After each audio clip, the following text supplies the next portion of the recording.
returning from closed session, and we'll proceed with our agenda. We'll start with the approval of minutes. The chair will entertain a motion to approve the minutes of the January 24th, 2023 regular meeting of the Board of Education. But I have a question with those, with the minutes. We need to strike my name, Hoover, from the approval of minutes, I believe, on January 10th. So are there any questions about that? Basically, my name was listed. I wasn't here. And you were here. Mm-hmm. Okay. So any questions with that? So I'll adjust the motion to approve the minutes of the January 24th, 2023 regular meeting of the Board of Education as amended. So moved. Second. All those in favor? Aye. Any opposed? No abstain, I wasn't there. The chair will entertain a motion to approve the minutes of the closed session of the January 24th, 2023 regular meeting of the Board of Education as presented. So moved. Second. All those in favor? Aye. Aye. Any opposed? No, I didn't see any. Okay. Did Okay. you abstain? Yes, I've seen. That motion passes. We don't have public comment at this time, so we'll proceed with the consent agenda. The chair will entertain a motion to approve the consent agenda as presented. 1, personnel recommendations. Cheryl Linhart, long-term sub, Manning. Amanda Hideki, school nurse. Chris Dahl, after-school tutor, Westmont High School. Benjamin Hepner, winter assistant band director, Westmont High School. Anna Vasilevia, student services secretary. Resignations and retirements. 2, student tour request, Westmont High School. So moved. Second. Roll call. Mr. Avia? Yes. Ms. Conover? Yes. Ms. Steckity? Yes. Ms. Hoover? Yes. Mr. Marin? Yes. We'll move on to our information and discussion with first the update on summer school. So just a very brief update on summer school. We are planning on having summer school this summer. And Miller Manning and the junior high will be focused on students with reading deficit, and it'll be invitation only. We're really going to work very diligently to get as many of those students to attend as we can. The Westmont High School offerings will be very similar to last year, a blend of enrichment, additional support, credit recovery. They offer team transitions into English and math, credit recovery, bump up to honors math, bump up to pre-calc, jump to AP human geography in their freshman orientation. We're actually, in my memo it says next week, we're actually meeting tomorrow to discuss this and really flesh out the plan so that we can start getting dates and times out to families, because we know the sooner we get that information out to families as they're scheduling vacations, that's better.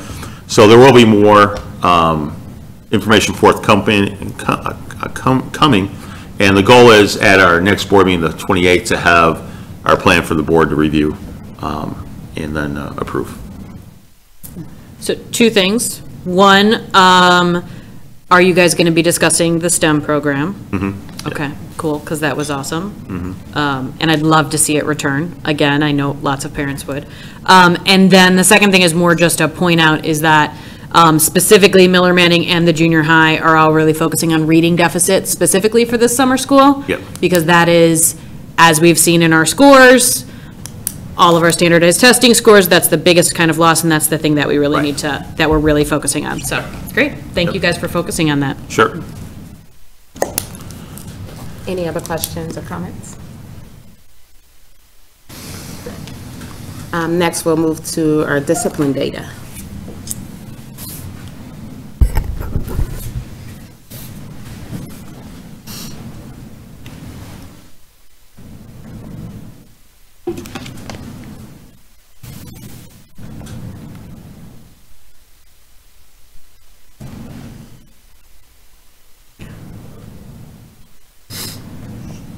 And so it was a couple of months ago, I shared with the board kind of an initial audit information with the board. And the question then was, can we start to dig in a little bit deeper and take a look at some other areas within our district? through kind of that lens. And so this first presentation I'm doing is kind of the discipline data, just kind of giving the board an overview of what our data looks like and how it compares to our demographics. And so this is basically discipline data from the beginning of the year until January 27th. And I have to thank Shannon and Chris Springer at the high school for pulling together a lot of the data, and then I was able to take a look at it and then put together this presentation, so I appreciate their assistance. But just to kind of frame this for our board and our community, our enrollment K through 12 is 1,218 students. And of our 1,218 students, 205 students have received at least one discipline referral. So their behavior was to the point where it couldn't be addressed at the classroom level, and so it, either dean of students or the building administrator had to work with and resolve the situation. And then typically there's something put into Skyward that indicates what occurred and what the outcome was. So that's roughly about 16.8% of our students. The other side of that coin, though, is 83.2% of our students have never received any type of discipline at all within our schools. And so that's something that we always want to impress upon our families and our students, that the vast majority of our students will go through the academic year, and in some cases their entire academic career, and they'll never have any type of a disciplinary consequence. And then if we break it down by building, so Miller, which we would anticipate this is a K-1 building, so most of those behaviors are being able, we're able to address at the classroom level. So we had 2 students out of 188 that received a discipline referral, so about 1%. And so that means that almost 99% of the students have not had any type of consequence that required the office. And then if you kind of take a look at, and for this building, obviously, it's just the 2 offenses. But basically what we look at is we look at the demographic information for the building. So what % of the students are male, what % are female. And then you take a look at how the discipline falls out, and you're looking for those inconsistencies. Are we ever, seeing percents that are way above what that demographic group is, because that has to give us pause to start asking some questions about why is that occurring. And so again, there isn't a lot to look at when you look at Miller. When we look at Manning, now we're taking a look at the enrollment of Manning grades 2 through 5 is 374 students. We have 46 students that have received disciplinary referral, and so that's about 12%. Almost 88% of the students have not. The most frequent disciplinary infractions are aggressive behavior, disrespect, inappropriate language, and intimidation. There are other things, but those are predominantly the most frequently occurring offenses. And so now when you start taking a look at the demographics, you start to see what we would refer to as gaps. So the building is roughly 53% male, but 82% of the referrals are male students. And so you start to ask the question, why is that just, the behaviors, or possibly is it handled differently when it's a female student versus a male student? Then you start to look at other demographics. 84% of the white students compared to the population of 62%. You have 15% of the black students compared to 7%. Hispanics are a little bit lower than the population. Asian are right on target, and then low income is slightly above what percent is in the building, and students with IEPs. And so, that's what we'll start to do as an administrative team, is we start to look at some of those gaps, and you start to ask the question why. Why are we seeing some of those different gaps within our buildings? And then when we look at the junior high, you have 298 students at the junior high. 84 students have received a disciplinary referral, so about 28%. Almost 72% have not. And again, the most common disciplinary infractions: aggressive behavior, dangerous behavior, disruption in the classroom, and insubordination. And then when you take a look again at the demographics, we have 76% of the referrals are from males, and they represent 51% of the population. 67% white, when it's 55%. 20% Black when we have 6% representation. Hispanic population is almost, the number of referrals is almost matches the demographic. Asians are slightly lower. Low income, again, is above what the population is, and then slightly high, a little bit higher with IEPs. And then when we get to our high school, we have 358 students, and 73 students had at least one referral, or 20%. Almost 80% never had a referral. And then, again, most common are disrespect, interruption of the classroom, insubordination, out of area. Out of area basically means they're not in class when they should be. So, you know, typically that's would be referred to as ditching. And then again, when you look at the demographics, it's interesting enough, the male, female almost match what the population of the building is. And the 78% of our white students had referrals compared to the population of 53%. Black students, 20% compared to the 10%. Hispanics slightly above their 23% representation. Asians are on target. And then again, we're seeing a bump up with students who have IEPs and then also low income. And so this is kind of like our first time looking at the data in this manner. And so then what we do with that, you know, as an admin team, we'll start having discussions around the data, dig deeper into the data. And one question, for instance, is are we consistent in how we identify behaviors? When you see classroom disruption, what does that look like at the elementary level versus the high school level? So are we defining things the same way? And, you know, what are some of those thresholds?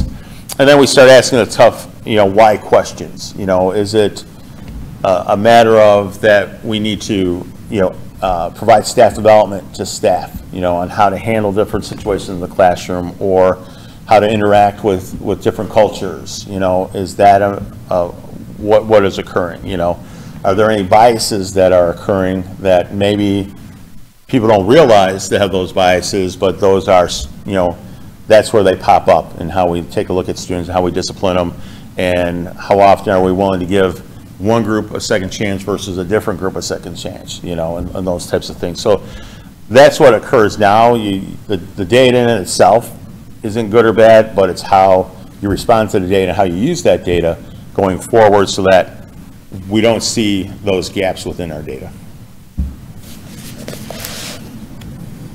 Any questions? I've got Go ahead. like 7 million, but I may be able to answer some of them, but. the first thing that great, thanks for putting this together. And I know that being the first time that you do any kind of data collection on anything, it's always, you know, questions that you might have answers to, and then those have more questions behind those answers, and it just keeps going, right? But the very first thing is, do we have access to any similar information for other school districts? That whether they're local, like regional, or even different states, just any kind of information that we could compare these numbers to. That would be great to see at some point in the future when you. The one thing I didn't include in the data, which you can see for other districts, is when you get into suspensions, because suspensions, everybody reports to the school report card. So we can take a look at our suspension rate compared to other districts, and then also the same demographic breakdowns of which students are suspended. I should say I'm confident that our suspension rate is probably pretty good, but then you got to take a look at those different demographics. When it comes to some of these other things, insubordination, disruption, that would be much more difficult unless schools would be willing to share that information. Or maybe it's published. Maybe there's a study that was done. I don't. Well, that too. That we could look at what studies are done. No, I don't know. Just food for thought. And the second thing, and I don't mean this to sound like flippant. I mean it seriously. Like, you can only analyze based on what you choose to observe and the labels you choose to put on it. You don't have any information about the people that were wearing red shirts on the dates.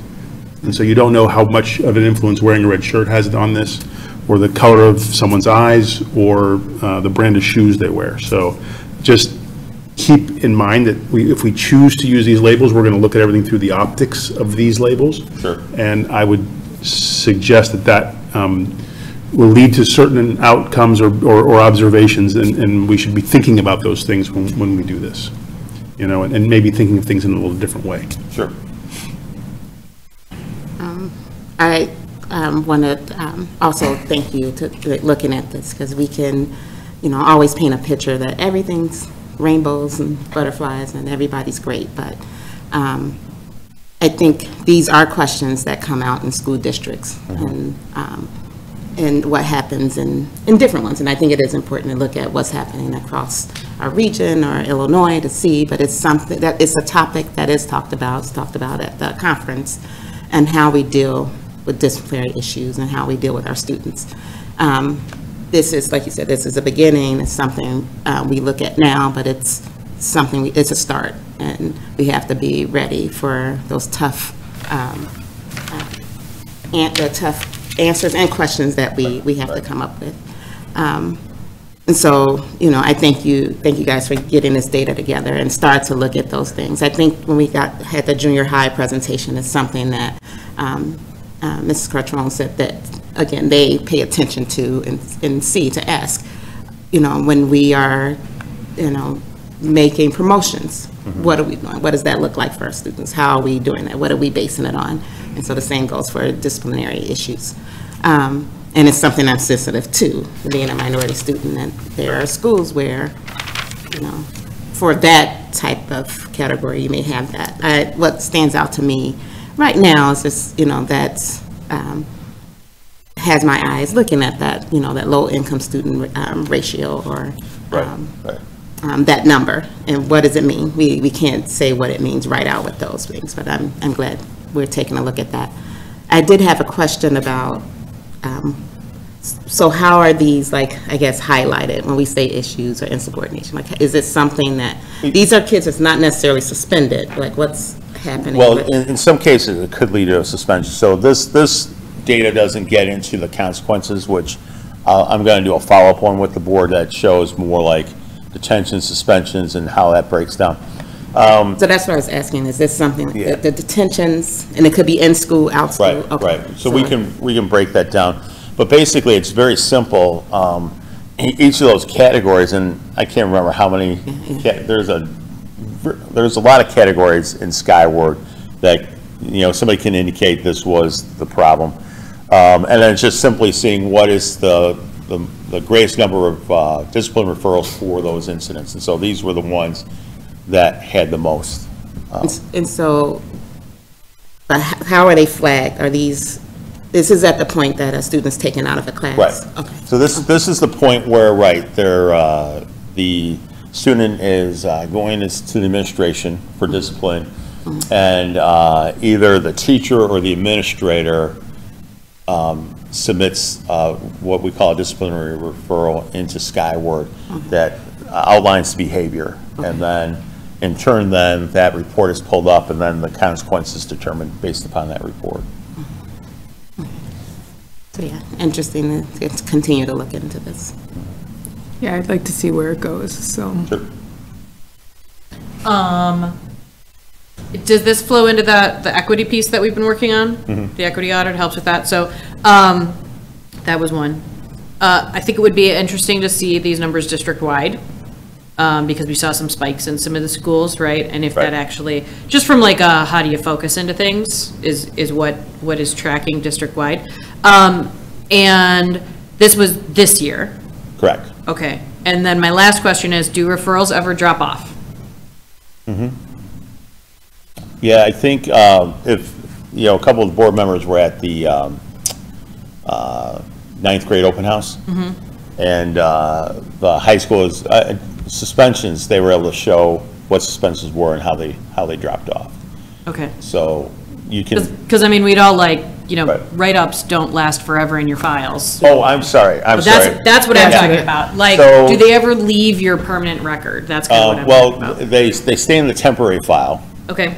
and because we're a unit district, that temporary file does go with the student. So like another building could look into the disciplinary history of a child if they wanted to. They could see, oh, they got in trouble in first grade, but there's nothing that's happened since then. Okay. And that really doesn't that's really not that much of a factor until possibly you're looking at something like special education. And then you might look more at that history. Okay, I can see the benefit from that perspective, especially from the special education need and understanding a student's like history. How does it play into like their college decisions? How does it play into like, does anybody else have access to this information? Like, It doesn't follow them to college. Okay. You know, so no, it doesn't. okay, cool. Yeah. Good, thank you. I guess my question is, well, thank you for putting this together, appreciate it.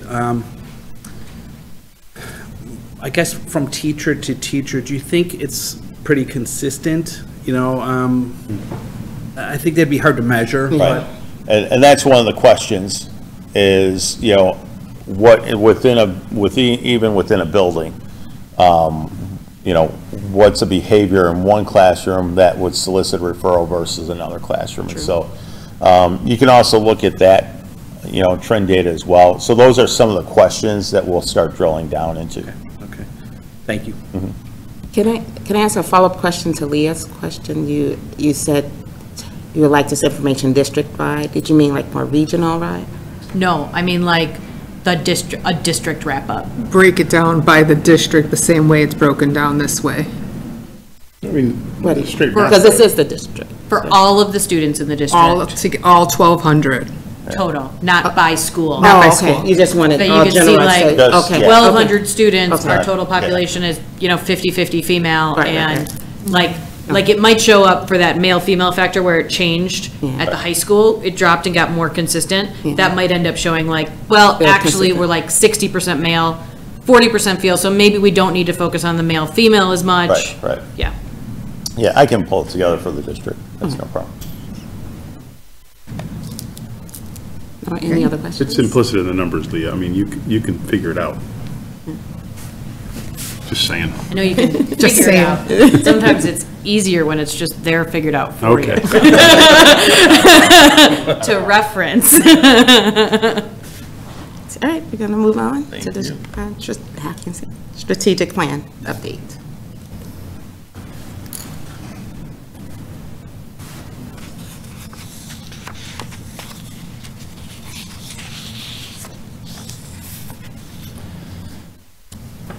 Good evening, Board of Education. Mr. Carey, I'm here to present the update for the strategic plan for the 2022-23 school year. Last year, when the strategic plan was approved in April, we promised that we would give a frequent update about our progress and how the actions that we've been taking that are aligned to the strategic plan. So I'll do a brief overview of the components of the plan, and we'll talk about the aligned activities. What's important to know is everything we're doing is aligned to the strategic plan, so I'm going to provide some of the highlights and some of the things that we've been prioritizing that, that align to the plan. And really what we're highlighting is things that we're doing to improve our systems. So once again, the portrait of the graduate, we begin with the student agency, which relates to the disciplinary data that you just engaged with. Students' ability to be focused on their own educational plan, social emotional status and all of that. And then next we look at the academics, and then we want to focus on providing opportunities for students that engage their higher order thinking and prepare them for the future. So we have the long-range goals are in 4 categories, so I'm going to talk about those 4 categories sort of globally. So just to sort of review what the long-range goals are, you know, with regard to academic achievement and high-quality teaching, student and stakeholder engagement, and alignment of resources. So each one of the things I'm going to talk about will be the highlights of the actions that we've taken that address those 4 categories.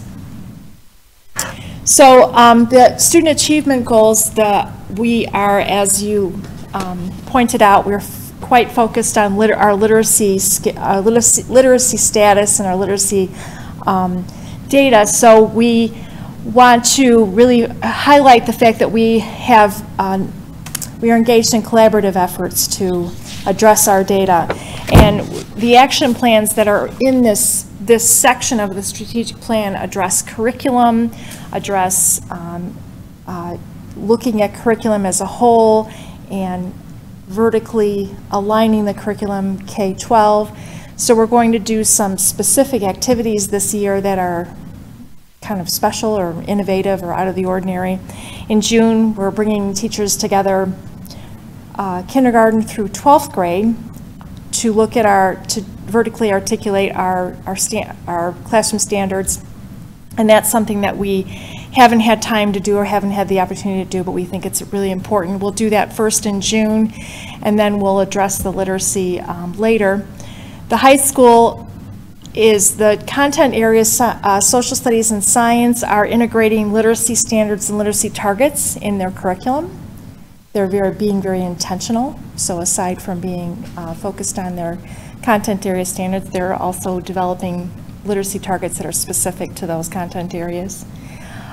We are aligning the essential standards in the curriculum and ensuring that they're aligned. We worked very hard to align those standards and to develop very complete and comprehensive curriculum maps. And then COVID hit, so now we're back to that work and back to refining those curriculum maps. And in some cases, teachers are saying, oh yeah, look at all the work we did, particularly in with regard to aligning assessments to those standards. So we're getting back to the work that we were engaged in before COVID hit. I want to spend a few minutes addressing core resources with regard to K-5 literacy. I'm going to delve into the strategies and the classroom practices and the professional development in a minute, but I want to call attention to the fact that we've adjusted our core resources for our literacy instruction. 5 years ago, we did a curriculum adoption for using Benchmark Advance and Benchmark Adelante. We chose that curriculum based on a pretty rigorous evaluation process. And the teachers quickly discovered that curriculum it got lots of books into the hands of the students, and they engaged in units that were cross-curricular. But the one thing that was missing was phonics and foundational skills. So the teachers started to react to that gap, and then COVID hit. So what we've done in the meantime was the ESSER funds provided an opportunity for teachers to engage in professional development, but we also implemented this year a new phonics and foundational skills resource called Foundations. And so teachers were trained on it. The coaches are working very closely with the classroom teachers. All of the classroom teachers in K-5 had workshops. They call them labs, and many of them primarily addressed implementing with fidelity Foundations. And that program is pretty powerful. It's typically used as an intervention, but we're using it as a core resource. So and teachers really appreciate it, and they really think it's going to be valuable. I was in a classroom last week. I talked to a teacher, and a first grade teacher, and she gave a really specific example about the core resource and how teaching kids foundational skills with intention and with fidelity, you can see the change in the way kids are able to apply those skills.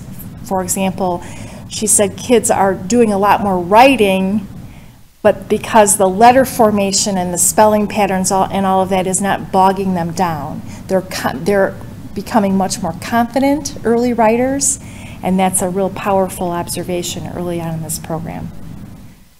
So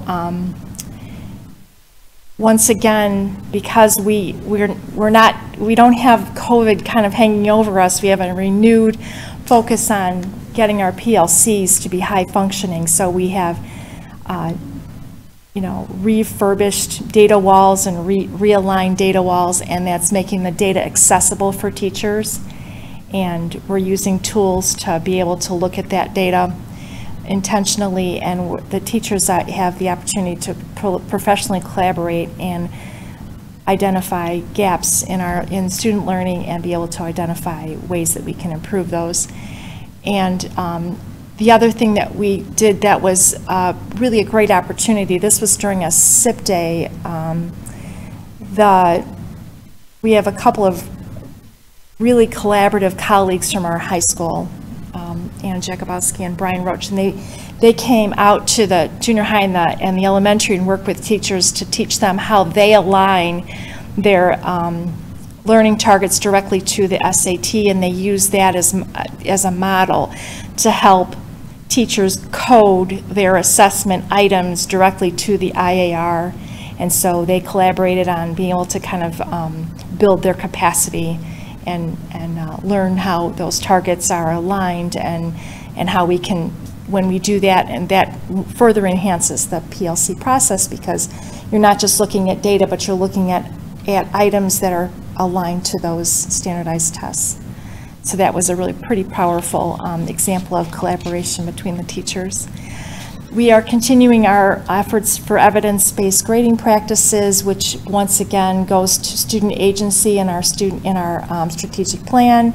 We're continuing to work with a consultant, Tony Reibel. He's working with our teachers to be able to refine our tools and refine our grading criteria, so that we can, when we report out on kids' progress and competencies, we can have that intentional language to be able to identify those competencies. And so we're designing our reporting systems in a way that effectively and efficiently communicate those competencies to the students and the parents. The next category is high quality teaching goals. So once again, this really gets at the systems that we've been focused on to improve our instructional practices. So we're focused on, once again, we're focused on literacy, and the kind of the highlights of this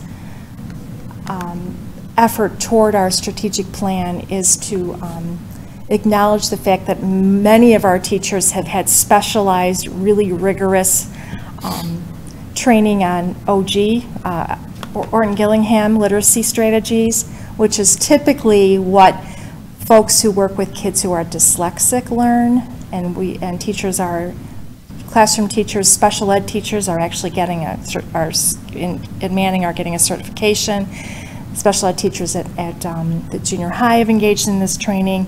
Even our high school colleagues are going to be taking the OG training as well. So that is a tremendous investment, not just of money, but of time, because each one of those trainings is several days, and teachers are doing that on their own time. So that's been yet another condition that's changed this year that we expect to be able to see the results of with regard to our literacy.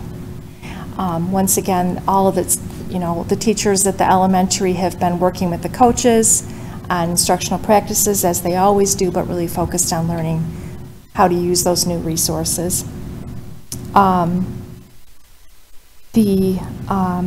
again, the ongoing, the consistent professional development that happens that addresses the specific needs of our students, that's really been a focus. And as many of you know, or all of you know, but many of you have been involved in directly, we had done a needs assessment or an evaluation of our dual language program.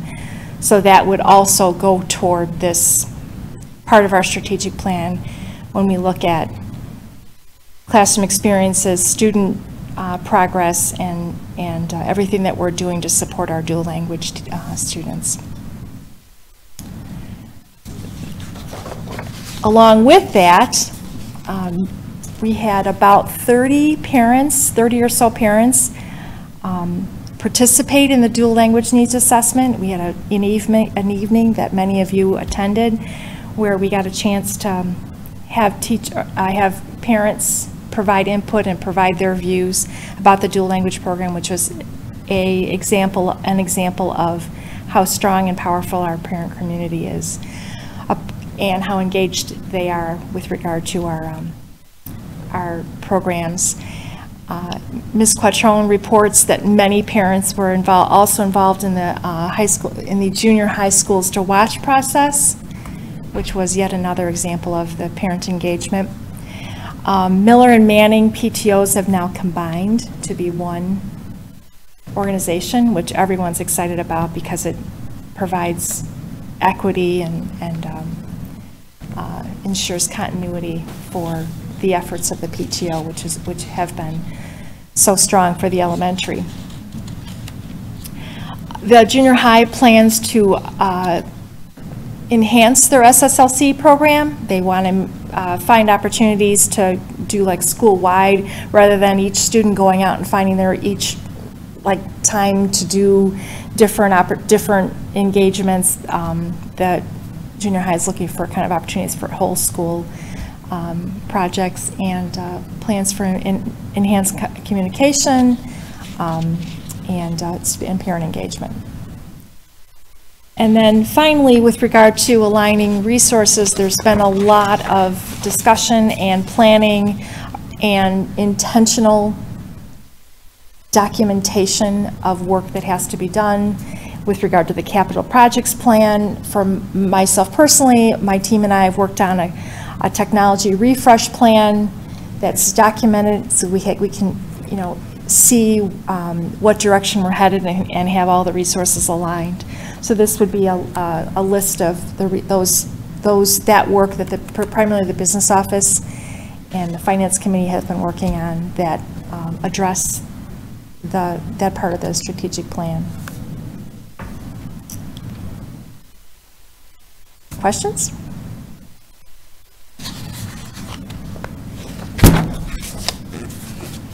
Come on, Leah, you know I know, you got we- it. Let's do it, Leah. I almost could kick it off. No. Carlos? No, please go ahead, Leah. Do we have an update from the dual language? We haven't Consultants, rece- or what's the expectation? But we have not received that report yet. I didn't anticipate getting that within the next couple, right away in the couple weeks because it was pretty comprehensive. So spending 2 days with our teachers, students, and parents probably takes some time to compile, but I'll Yeah. be keeping you informed of that one. Cool. And then my other is more of just a comment. Standards-based grading is in here somewhere. I know I read it. And the more I talk to fellow parents who are in districts that do not utilize standards-based grading, the more that I'm like sold on it. Like, I think it's amazing. And I always thought it was great because it really digs into each individual kid in an effective manner, as the kid who constantly got C's and D's just because of one thing on there.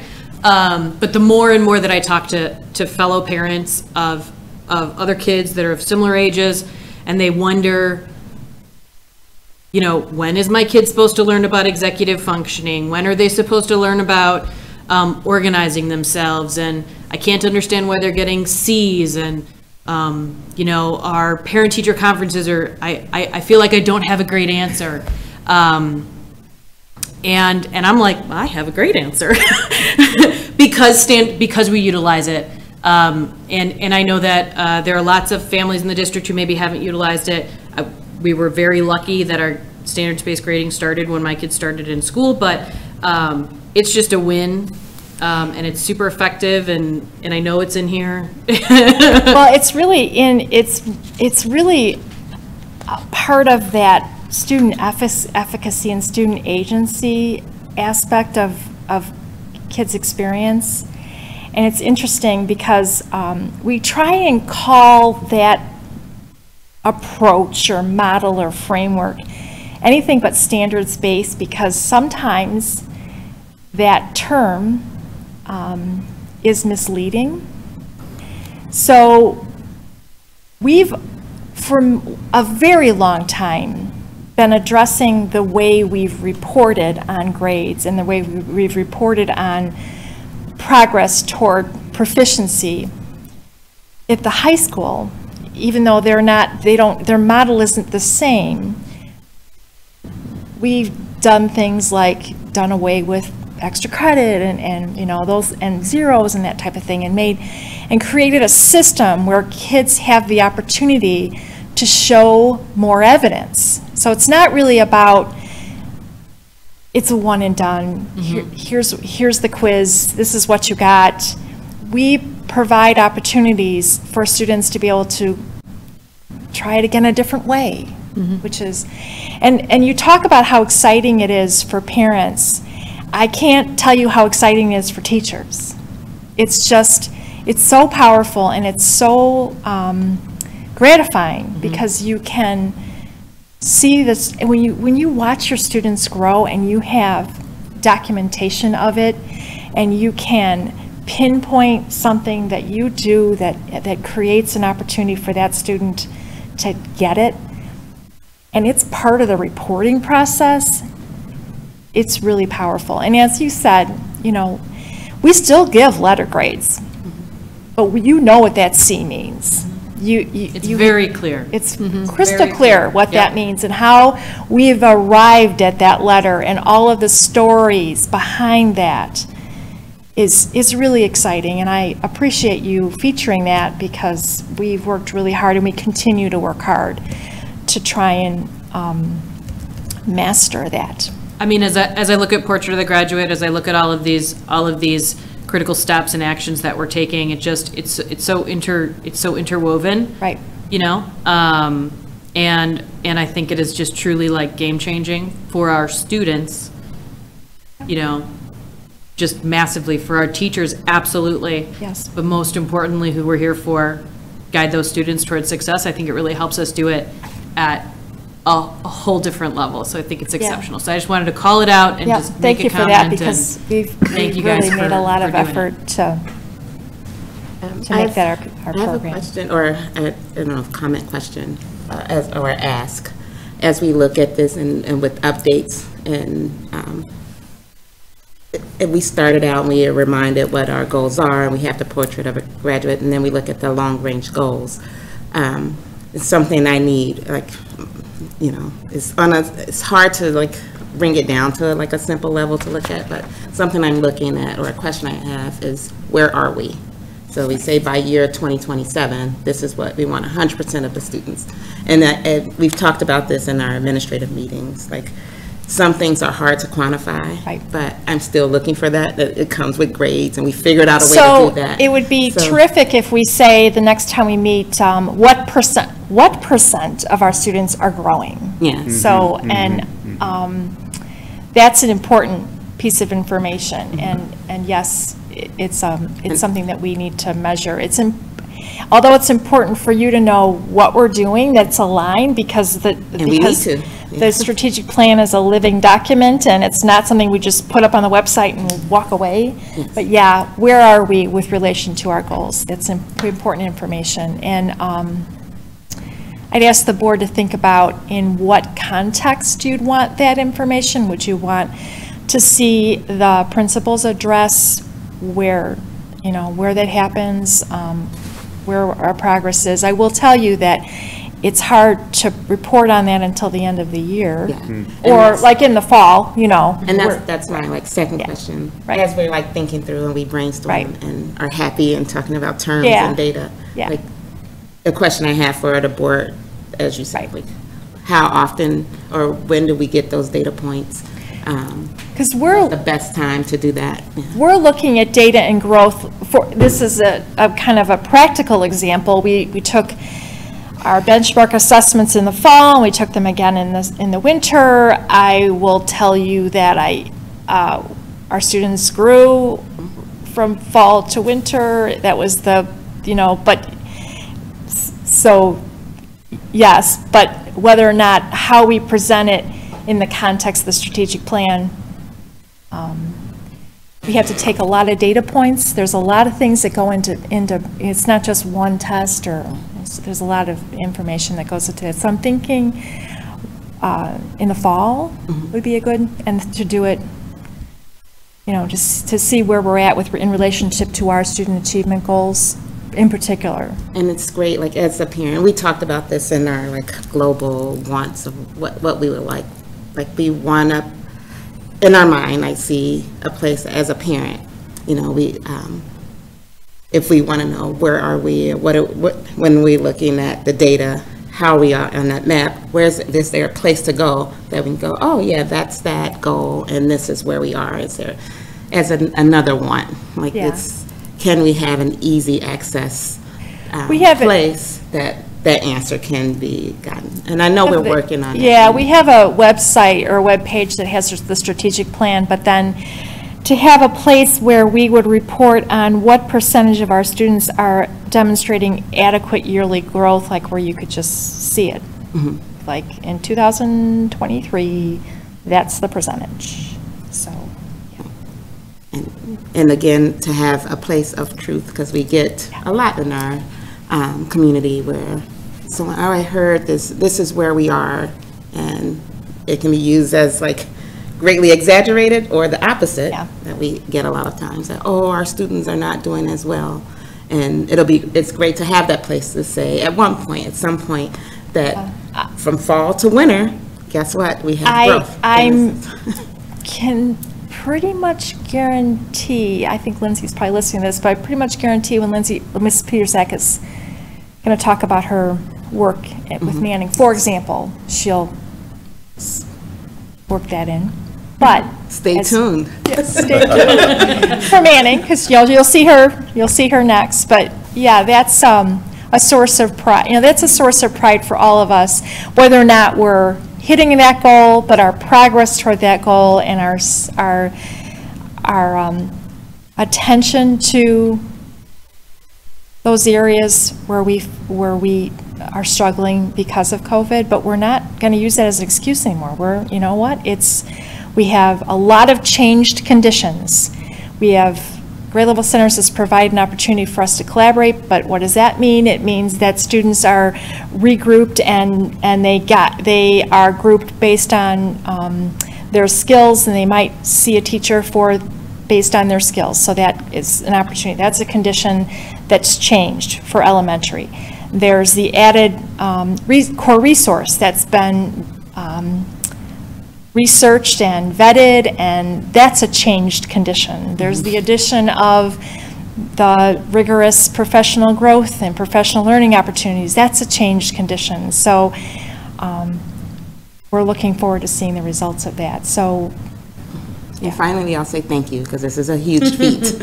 As I ask as a board member, we want this, we want that. Yeah, But it's- thank you. it's justified. So anything else? No, I was just going to say the exact same thing, so thank you. Just, it would be good if on the long-range goals page itself, if it said, next report out on where we are with regards to these goals is going to be on this date, or at this time, in this time frame, or whatever, you know. Yeah, this presentation was more of a qualitative. Yeah, right. No, it's clear. yes. It's Yeah. clear. Versus a quantitative. So, all right, well, thank you for your attention. Thank you. Thanks. You want to move to the transportation update?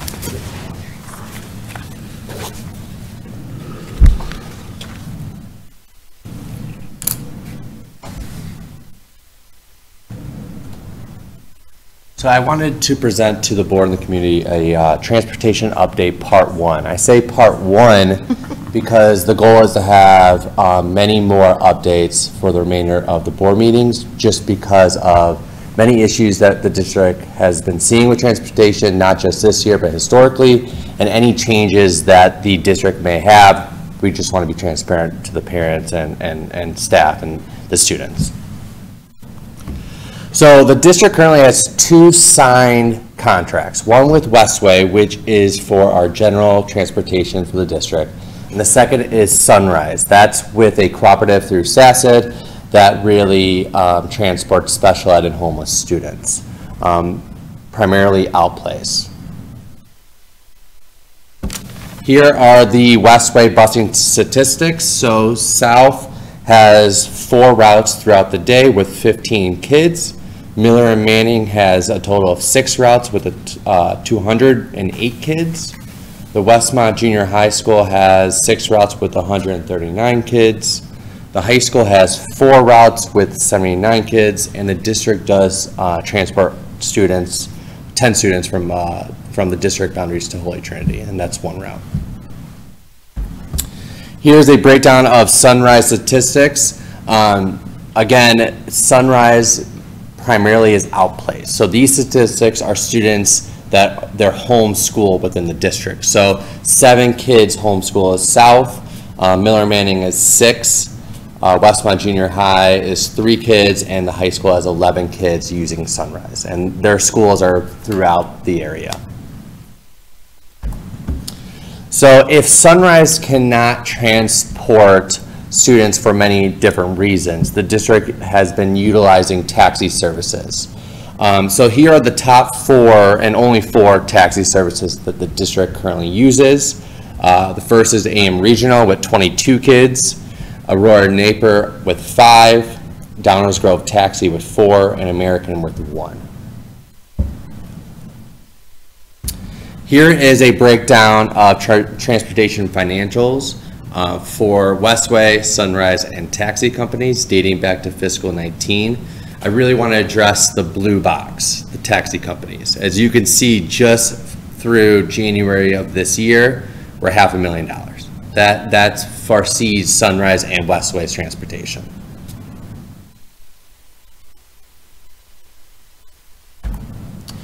Here is a historical breakdown of the transportation fund, just the transportation fund. As you can see, and these are AFR numbers, so audited numbers. As you can see, 2022, the transportation fund had a deficit of $520,000. Well, the district overall had a $800,000 deficit. So 520 alone came from the transportation fund. For fiscal year 23, the budget is a deficit of $392,000. However, that's going to be a little bit more because the increase of taxi services and students being transported on taxi was just a lot less projected at the beginning of the school year. And that's mainly because of the needs of the students. They've changed throughout the year, IEPs, so things have changed throughout the year to increase that deficit. And here's a projection of the transportation fund. As you can see, we are projected $800,000 deficit for the next 5 years, and that's primarily because of the taxi services.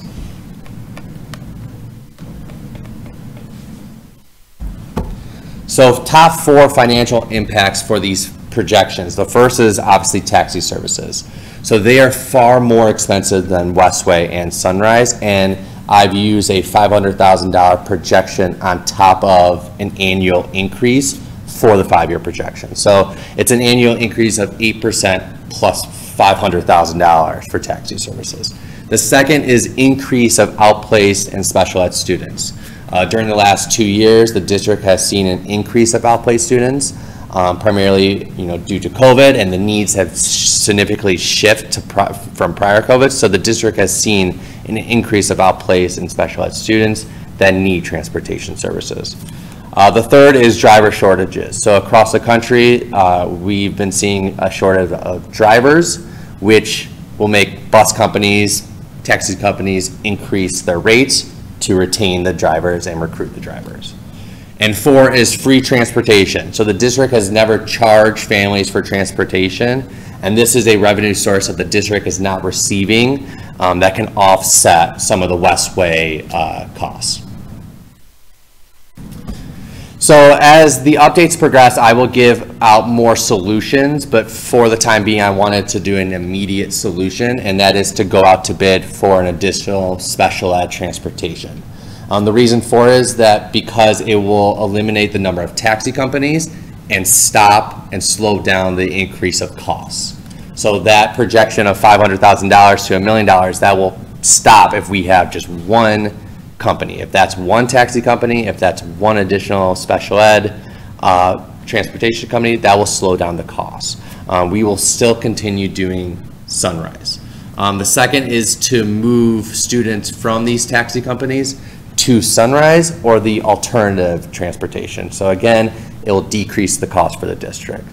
The third is fixed rates. Currently, we don't have contracts with the 4 taxi companies, so they're determining the rates, and the meters are running. So by doing this and going out to bid, we'll have fixed rates. So we'll know what it costs for 1 to 3 miles, 5 to 10 miles, if there's an equipment needed for a student, if there's an aided student, we'll know, and it doesn't change per driver, per taxi company. So we'll have fixed rates.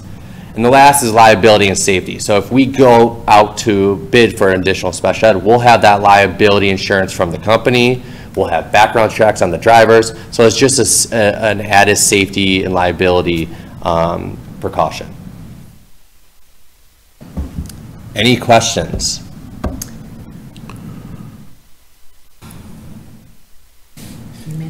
I know, I made a noise. Yeah.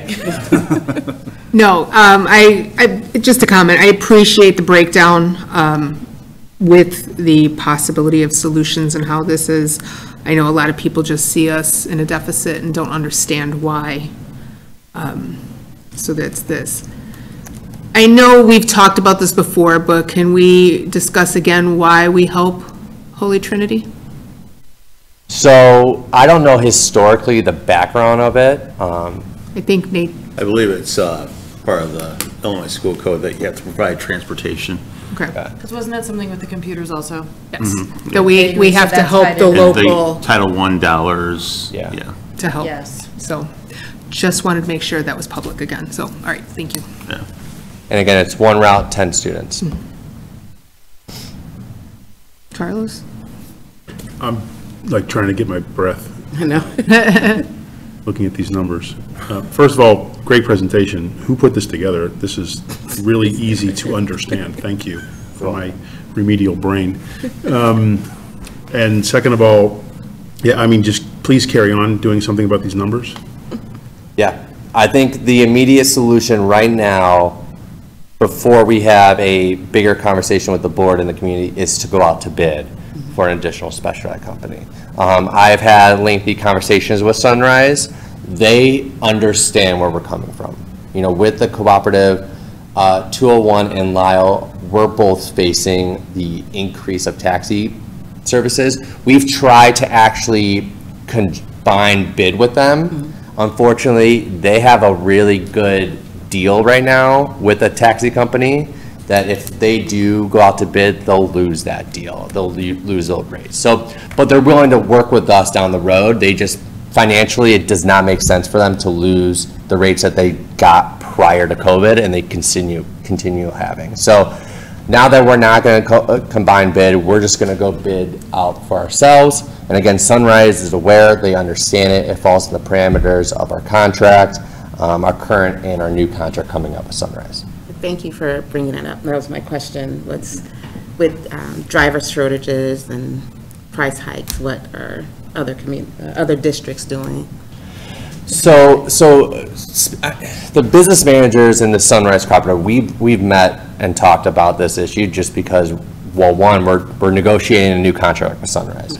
But two, you know, there is a big concern with increase of costs and driver shortages. So unfortunately, the other districts aren't seeing a significant issue with taxi companies.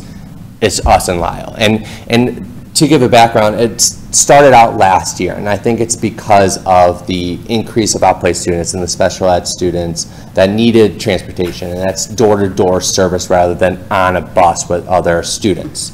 However, you know, and districts have faced that too. However, costs are significantly increasing. So they're going back to, you know, instead of this door-to-door taxi service, we're going to do a Sunrise contract company that's significantly cheaper, and it still provides adequate transportation.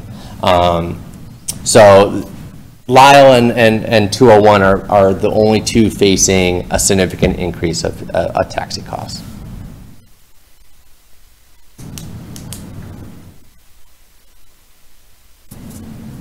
Any other questions? The plan is to get the bid specs reviewed by attorneys tomorrow or this week, and then send it out to the local paper due to cold in the number of days, and then hopefully we'll get some bidders, and I'll contact some vendors that I know just to say, hey, we have a bid out there, take a look.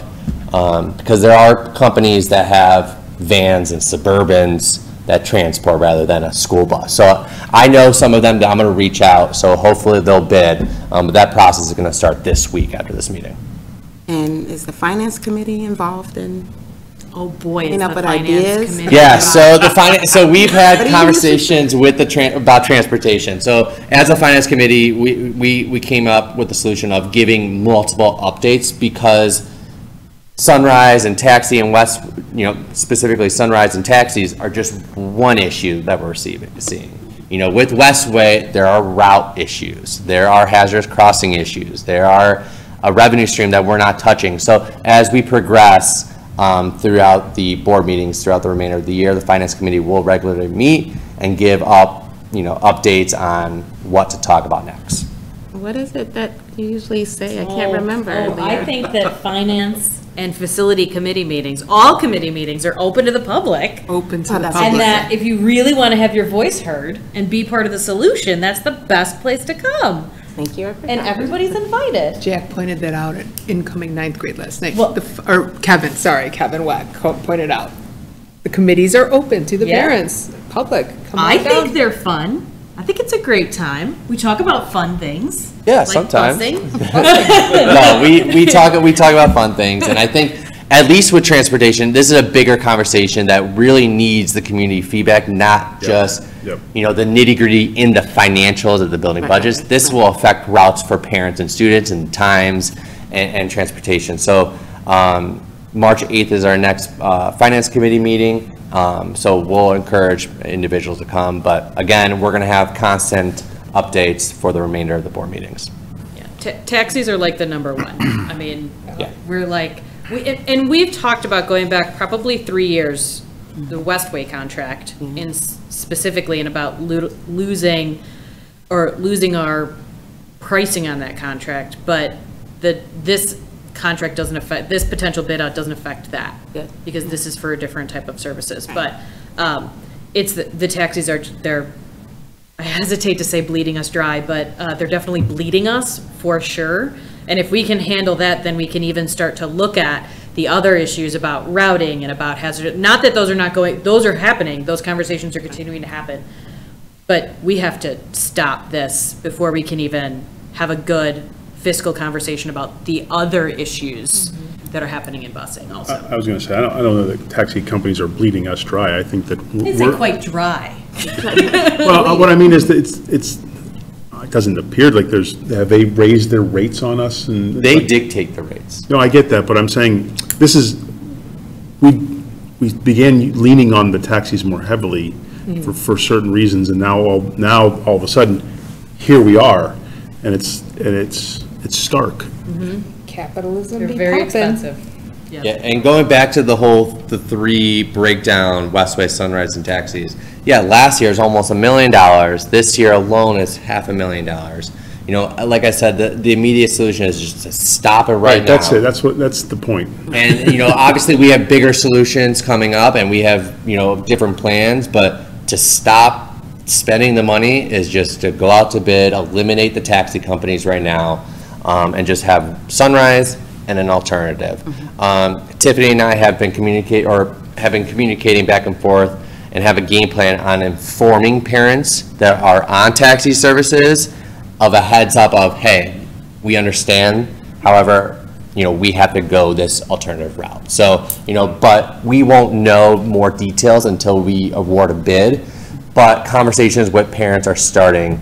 Tiffany has communicated with that. So we're already laying the groundwork for parents to prepare of this change, and we'll slowly implement it once we award this bid. Thank you. That was going to be my question. You're letting the parents know, invite them to come in and discuss it, and thank you for doing this analysis, because it's a crazy amount and it has to be reeled in, so thank you. Yeah. Thank you. Any other questions? All right, we'll move to our action item, Westmont High School History Textbook Adoption Proposal. The chair will entertain a motion to approve the adoption of the proposed history textbooks of Westmont High School as presented. So moved. Second. Roll call? Ms. Conover? Yes. Ms. Steckity? Yes. Ms. Hoover? Yes. Mr. Marin? Yes. Mr. Avia? Yes. Motion passes. Okay, we'll go to the superintendent's report. So a couple items in my report. One is the Illinois 5 Essential Survey is open and available for parents to complete, and this survey provides parents an opportunity to share their thoughts on essential elements of school effectiveness. There's also in November, when we talk about the ratings of our schools, commendable and exemplary, the 5 essentials impacts those ratings, both the participation level and the responses, so it's very important for the district. And so right now, parents, you can complete the survey, and it is available on each of the schools' web pages, have their links for it, and the survey will close March 31st, 2023. So please, parents, take advantage of this opportunity. And then our parent organizations are planning a Golden Jubilee, celebrating 201's 50th year as a unit school district. The event will be on April 22nd at 7 p.m. at Neat Kitchen and Bar on Cass Avenue. And there is a link included in my report and board docs if anyone is interested in purchasing tickets. It's available to our parents, our community members, anybody who has been an alumni of 201. You're all invited. And this is an adult event, so please, hopefully you can purchase some tickets and join us on April 22nd. If I'm correct, they're at early bird pricing right now. Yes. Yes. Yes, and they go up, so they're $40 each right now, and they go up to 50, but I'm looking for when they go up to 50, I'm not sure. We're playing that by ear at the moment. So, 67 days and Yes. counting. Very exciting. So I'm going to move to board. we've had a lot of great sponsors, sorry. Oh, I'm just going to yeah, put that, there's been a lot of great sponsors who, the community always comes together. Regardless of anything, the community has always been there for the school district, and we really appreciate it. Okay, sorry.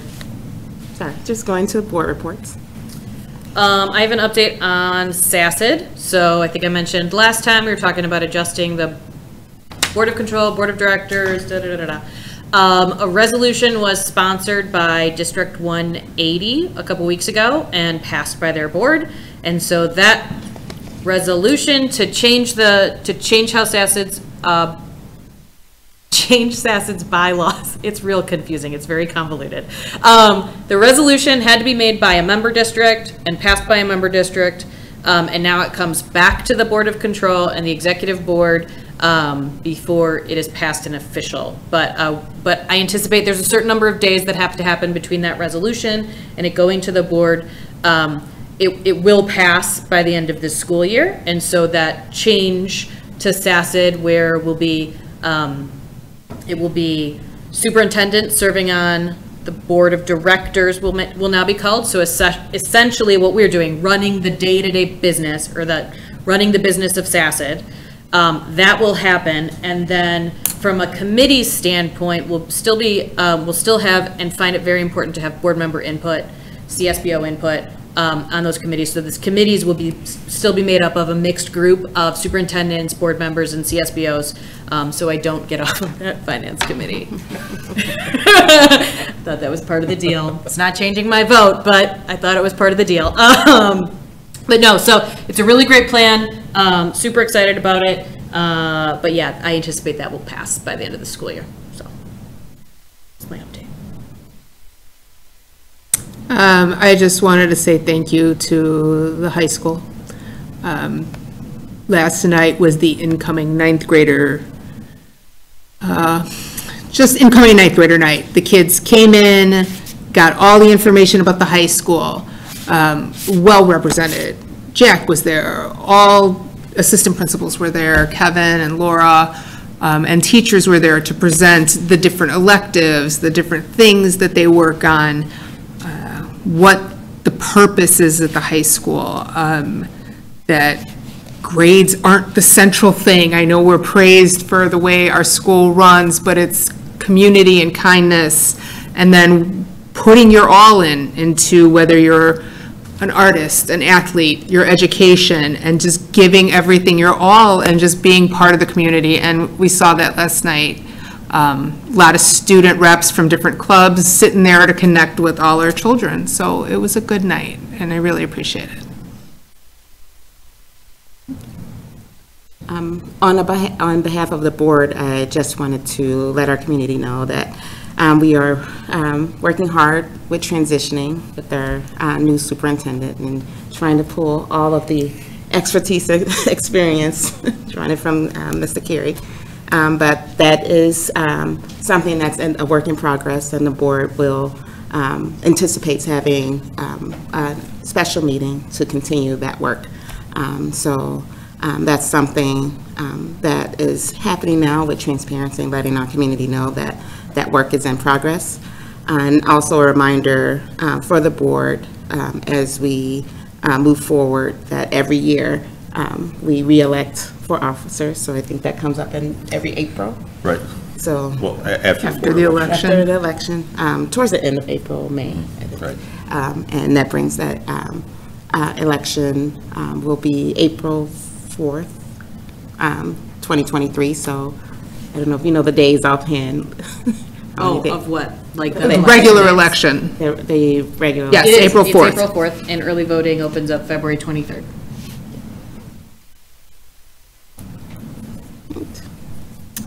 Any other board reports?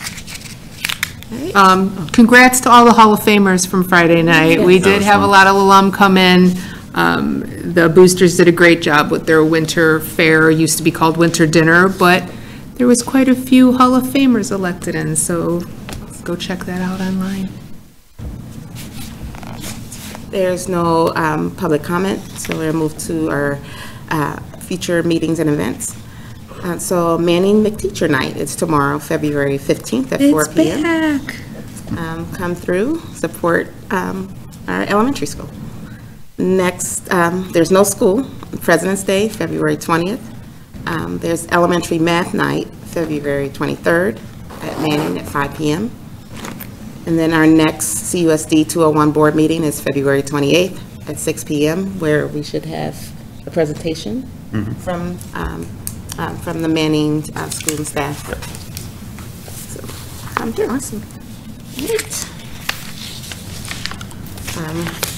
We won't need to return to closed session. Right. So the chair will entertain a motion to adjourn the February 14th, 2023 regular meeting of the Board of Education. So moved. Second. All those in favor? Aye. Any opposed? Motion carries.